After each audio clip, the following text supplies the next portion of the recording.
ನಮ್ಮ ಭಾಷೆ ಪ್ರಶ್ನೋತ್ತರಗಳು. ಮುಖ್ಯ ಪ್ರಶ್ನೆ 5 ಕೊಟ್ಟಿರುವ ವಿಷಯಗಳನ್ನು ಕುರಿತು ಪ್ರಬಂಧ ರಚಿಸಿ. ಪ್ರಬಂಧ ರಾಷ್ಟ್ರೀಯ ಹಬ್ಬಗಳ ಮಹತ್ವ. ರಾಷ್ಟ್ರೀಯ ಹಬ್ಬಗಳ ಮಹತ್ವ. ಪೀಠಿಕೆ. ಭಾರತವು ವೈವಿಧ್ಯತೆಯಲ್ಲಿ ಏಕತೆಯನ್ನು ಸಾರುವ ಸುಂದರ ದೇಶ. ಇಲ್ಲಿ ಹಲವಾರು ಜಾತಿ, ಧರ್ಮ, ಭಾಷೆಗಳ ಜನರು ಅಣ್ಣ ತಮ್ಮಂದಿರಂತೆ ಬಾಳುತ್ತಾರೆ. ಈ ವೈವಿಧ್ಯತೆಯನ್ನು ಮತ್ತಷ್ಟು ಬಲಪಡಿಸುವಲ್ಲಿ ರಾಷ್ಟ್ರೀಯ ಹಬ್ಬಗಳು ಪ್ರಮುಖ ಪಾತ್ರ ವಹಿಸುತ್ತವೆ. ಇವು ಕೇವಲ ಆಚರಣೆಗಳಲ್ಲದೆ ನಮ್ಮ ದೇಶದ ಇತಿಹಾಸ, ಸಂಸ್ಕೃತಿ ಮತ್ತು ಮೌಲ್ಯಗಳನ್ನು ನೆನಪಿಸುವ ಮಹತ್ವಪೂರ್ಣ ದಿನಗಳಾಗಿವೆ.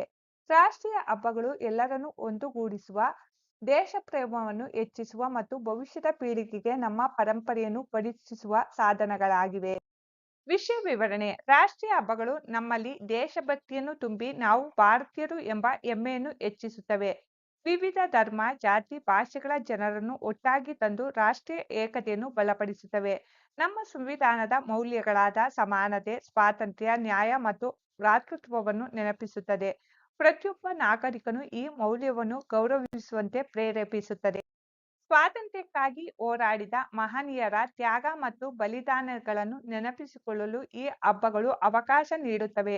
ಇದು ಮುಂದಿನ ಪೀಳಿಗೆಗೆ ದೇಶದ ಇತಿಹಾಸ ಮತ್ತು ಸ್ವಾತಂತ್ರ್ಯದ ಮಹತ್ವವನ್ನು ತಿಳಿಸುತ್ತದೆ. ದೇಶದ ವಿವಿಧ ರಾಜ್ಯಗಳ ಸಂಸ್ಕೃತಿ ಮತ್ತು ಕಲೆಗಳನ್ನು ಪ್ರದರ್ಶಿಸಲು ವೇದಿಕೆಯಾಗುತ್ತವೆ. ಇಷ್ಟೊಂದು ಮಹತ್ವಪೂರ್ಣ ಹೊಂದಿರುವ 3 ರಾಷ್ಟ್ರೀಯ ಹಬ್ಬಗಳೆಂದರೆ: ಸ್ವಾತಂತ್ರ್ಯ ದಿನಾಚರಣೆ ಆಗಸ್ಟ್ 15, 1947ರಲ್ಲಿ ಬ್ರಿಟಿಷ್ ಆಡಳಿತದಿಂದ ಭಾರತ ಸ್ವಾತಂತ್ರ್ಯ ಗಳಿಸಿದ ದಿನವನ್ನು ಈ ಹಬ್ಬದ ಮೂಲಕ ಆಚರಿಸಲಾಗುತ್ತದೆ. ಇದು ನಮಗೆ ಸ್ವಾತಂತ್ರ್ಯ ತಂದುಕೊಟ್ಟ ಮಹಾತ್ಮರ ತ್ಯಾಗ, ಬಲಿದಾನಗಳನ್ನು ಸ್ಮರಿಸುವ ದಿನ.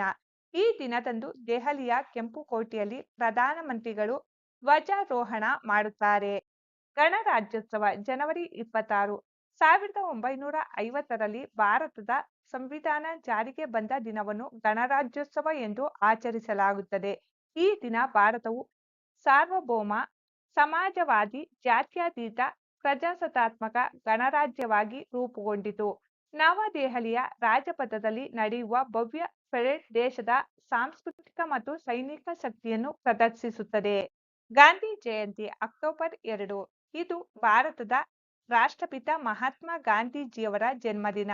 ಅಹಿಂಸೆ ಮತ್ತು ಸತ್ಯಾಗ್ರಹದ ಮೂಲಕ ಸ್ವಾತಂತ್ರ್ಯ ಹೋರಾಟಕ್ಕೆ ಹೊಸ ದಿಕ್ಕನ್ನು ನೀಡಿದ ಗಾಂಧೀಜಿಯವರ ತತ್ವಾದರ್ಶಗಳನ್ನು ಈ ದಿನದಂದು ಸ್ಮರಿಸಲಾಗುತ್ತದೆ. ಈ ದಿನದಂದು ಶಾಂತಿ ಮತ್ತು ಸೌಹಾರ್ದತೆಯ ಸಂದೇಶವನ್ನು ಸಾರಲಾಗುತ್ತದೆ.